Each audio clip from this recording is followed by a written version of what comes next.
देहरादून से बड़ी खबर, जहां उत्तराखंड में अब नकल माफियाओं की खैर नहीं। छात्रों के आंदोलन से सरकार जागी, नकल अध्यादेश लाई है थामी सरकार। नकल अध्यादेश को राज्यपाल ने मंजूरी दे दी है। नकल पर नकेल कसने का कानून लागू, नकल करने और कराने पर उम्र कैद तक की सजा है। तो बड़ी खबर और बेहद अहम खबर, नकल अध्यादेश को राज्यपाल ने मंजूरी दे दी है। छात्रों का आंदोलन देखने को मिल रहा था, नकल कानून लागू करने की मांग की जा रही थी। साथ ही साथ जो पेपर लीक मामला था उसमें सीबीआई जांच की मांग भी की जा रही थी।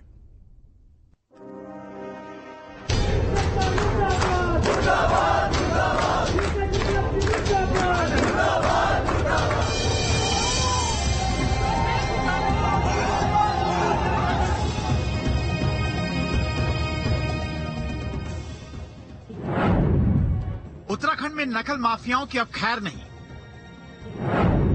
पेपर लीक किया तो मिलेगी उम्र कैद की सजा। तो क्या अब ईमानदारी से युवाओं को मिलेगी नौकरी?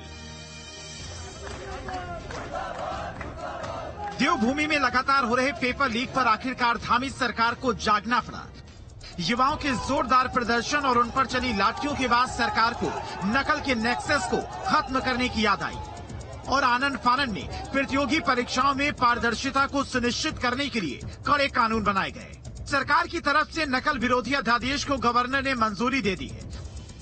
अब पेपर लीक करने वालों को उम्र कैद और 10 करोड़ के जुर्माने की सजा मिलेगी। वहीं पहली बार नकल करने और कराने पर 3 साल की सजा और 5 लाख का जुर्माना, दूसरी बार नकल करने पर 10 साल की सजा और 10 लाख का जुर्माना। आजीवन प्रतियोगी परीक्षा में शामिल होने पर रोक का भी प्रावधान इस कानून में है। युवाओं को पारदर्शी भर्ती परीक्षा की मांग के लिए सड़क पर उतरना पड़ा था, उन्हें लाठियां खानी पड़ी थी। नौकरी के लिए ऐसा संघर्ष इससे पहले उत्तराखंड में शायद ही कभी देखा गया। ऐसे में सवाल है कि क्या इस कानून के लागू होने से नकल माफियाओं के हौसले टूटेंगे? देहरादून से किशोर रावत के साथ टीम न्यूज स्टेट। और अब यहां सवाल यही होता है कि नकल अध्यादेश लाने में सरकार ने आखिर इतनी क्यों देर कर दी? क्या सरकार छात्रों के आंदोलन का इंतजार कर रही थी? आपको याद हो कि कुछ दिन पहले जो छात्र थे वो सड़कों पर उतर आए थे और सीबीआई जांच की मांग कर रहे थे पेपर लीक मामले में। साथ ही साथ नकल अध्यादेश जो है उसे लागू करने की बात कह रहे थे। हालांकि सरकार ने नकल अध्यादेश लागू तो कर दिया, लेकिन सवाल यही है कि सरकार को इतनी देर क्यों लगी? क्या सरकार छात्रों के आंदोलन का इंतजार कर रही थी? क्या सरकार को पहले ही ये कदम नहीं उठाने चाहिए थे क्या? और इसके अलावा दूसरी तरफ अगर बात की जाए तो क्या सीबीआई जांच को लेकर सियासत जो है वो कांग्रेस कर रही है? क्योंकि करण मारा का साफ तौर से कहना है कि नकल अध्यादेश से क्या होगा, सीबीआई जांच होनी चाहिए। सीबीआई पर भरोसा भी नहीं है और कांग्रेस सीबीआई जांच की मांग भी कर रही है। तमाम सवाल हैं जो इस वक्त पूछे जा रहे हैं। उत्तराखंड में सख्त कानून बनाया गया है, पेपर लीक पर उम्र कैद तक की सजा है। इस प्रावधान में नकल करने और कराने पर आपको बताएं कि 3 साल की सजा है और 5 लाख रुपए का जुर्माना है। दूसरी बार अगर नकल करने पर पाए जाते हैं तो अब 10 साल की सजा है और 10 लाख का जुर्माना भी लगेगा। साथ ही साथ नकल में शामिल होने पर उम्र कैद तक की सजा है और 10 करोड़ रुपए का जुर्माना है। नकल करने पर 2 से 5 साल तक का निलंबन है और साथ ही साथ आजीवन प्रतियोगी परीक्षा में शामिल होने पर रोक भी लगी रहेगी।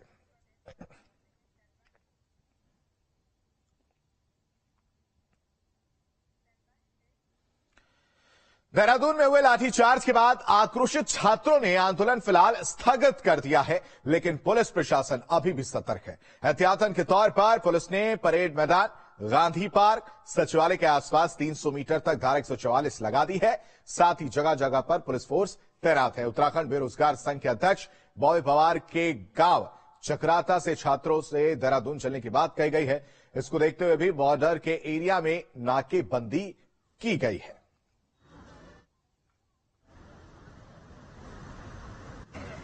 तो जगह जगह पुलिस फोर्स तैनात है। जिस तरह का आंदोलन देखने को मिला था, हालांकि आंदोलन स्थगित हो गया, लेकिन पुलिस फिर भी अलर्ट है। लाठीचार्ज के बाद धारा 144 जो है आसपास लगाई गई है ताकि दोबारा उस तरह की तस्वीर देखने को ना मिले। धारा 144 जो है वो एहतियातन के तौर पर पुलिस ने परेड मैदान, गांधी पार्क और सचिवालय के आसपास लगाई है। 300 मीटर तक धारा 144 लगा दी गई है। साथ ही जगह जगह पर पुलिस फोर्स भी तैनात है।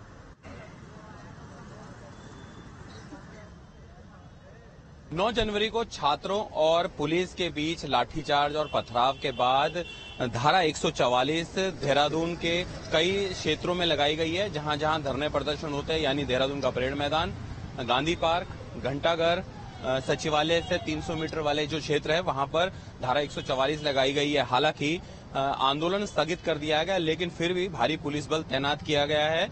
इसकी वजह साफ है कि जो छात्र आंदोलनों के नेता है बॉबी पवार, उनके क्षेत्र चकरौता से एक अपील गई है कि वो अपने लोगों के लिए एक बार फिर से वापस देहरादून की तरफ रुख करे।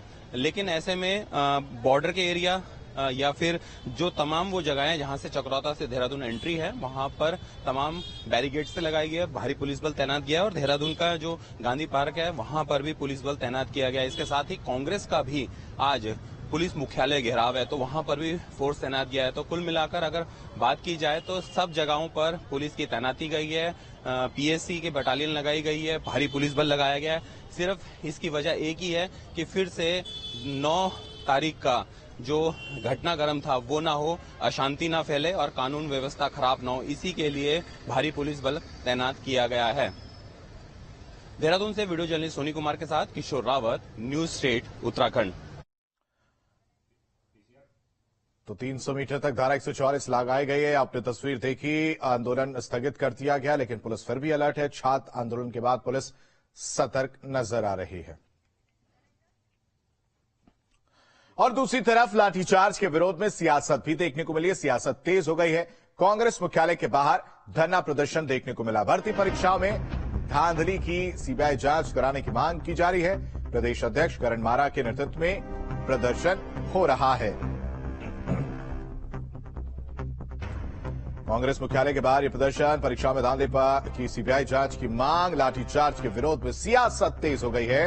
कांग्रेस मुख्यालय के बाहर धरना प्रदर्शन जो है वो देखने को मिला है। भर्ती परीक्षा में धांधली की सीबीआई जांच कराने की मांग जो है कांग्रेस की तरफ से की जा रही है। प्रदेश अध्यक्ष करण मारा के नेतृत्व में ये प्रदर्शन देखने को मिल रहा है।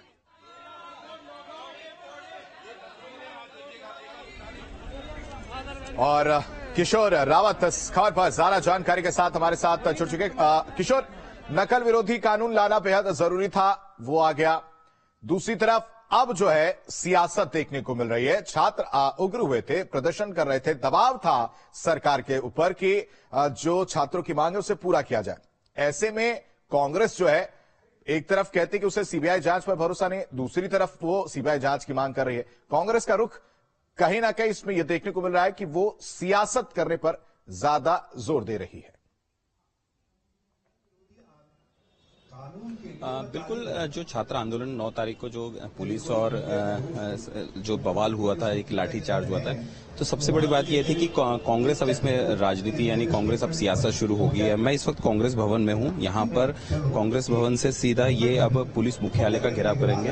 करण मारा मौजूद है, कांग्रेस के वरिष्ठ नेता मौजूद है, यहाँ पर पूर्व मुख्यमंत्री मौजूद है, हरीश रावत यहाँ पर अभी सबको संबोधित कर रहे हैं। उनका सिर्फ यही कहना है कि कानून ताकतवर बनाना चाहिए और आंदोलन की बात तोड़ने की बात करिए। लेकिन सबसे बड़ी बात यह है कि जिस तरीके से लगातार जो आंदोलन चला, उसके बाद जिस तरीके से राजनीति सियासत हुई, बीजेपी की तरफ से आरोप लगाए, कांग्रेस की तरफ से आरोप लगाए गए, तो जाहिर सी बात है ऐसे में अब ये आंदोलन थोड़ा सा डाइवर्ट हुआ है। अब इसमें बीजेपी कांग्रेस पे आ गया है। जो छात्र है वो तो स्थगित कर अपने घर एग्जाम देने, यानी 12 तारीख को जो पटवारी एग्जाम है उनका, उसका एग्जाम देने पहुंचे। तो जाहिर सी बात है ऐसे में अब आगे की रणनीति क्या होगी, लेकिन कांग्रेस जरूर इसमें अब यहाँ पर कांग्रेस भवन में प्रदर्शन कर रही है और इसके बाद यहाँ से पुलिस मुख्यालय का घेराव किया जाएगा। तो अब सरकार की तरफ से अगर कोशिश कर पाए, हालांकि थोड़ा सा मुश्किल जरूर होगा, अगर आप रिक्वेस्ट कर पाए हरीश रावत या करण मारा किसी से भी बातचीत हो पाए, लाइव हैं और हमारे दर्शक जो उत्तराखंड के देख रहे हैं न्यूज स्टेट, तो जरूर ये सवाल पूछेगा कि छात्रों ने तो आंदोलन स्थगित कर दिया, ऐसे में फिर कांग्रेस का ये विरोध प्रदर्शन क्यों, अगर बात हो पाए।